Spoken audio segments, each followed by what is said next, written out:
Nasubukan mo na bang pakainin si baby ng repolyo? Repolyo nga ang aking papakain ngayon kay baby at syempre kasama itong chicken meat. Dahil nga first time mama ko, hindi ko talaga alam kung pwede nang pakainin si baby ng repolyo. So, yung ginawa ko, nag-search muna ako kung pwede na ba talagang pakainin ng baby ng repolyo. At ito yung aking nakita. Very healthy pala yung cabbage para kay baby. Sabi kasi dyan, it's a good source of fiber to support the gut.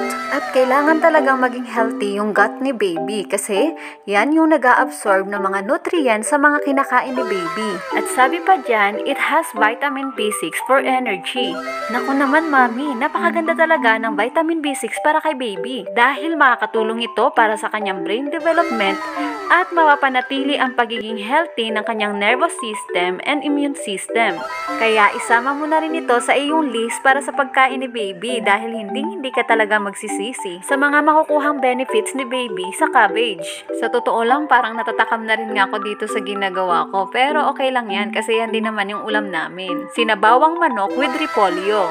Eto na nga ang ating cabbage with chicken meat puree. Bali nakagawa ako para sa 4 na meals ni baby. Etong nilalagay ko sa kanyang tubs ay para bukas, isa sa umaga, sa tanghali at sa gabi.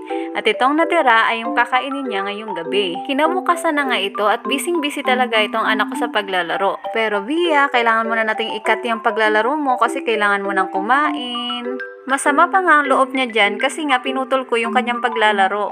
Pero nung nakita niya itong kanyang pagkain, nako, ayaw nang magpapigil. Napakagana talaga nitong kumain ng gulay. Kaya nagpapasalamat ako sa Panginoon sa kanyang provision nitong mga pagkain na kinakain ni baby. At syempre sa pagbigay niya rin ng gana kay baby para makain itong mga gulay. Talagang napakabuti ng Diyos sa buhay nating lahat. Please don't forget to care and share. Thank you for watching!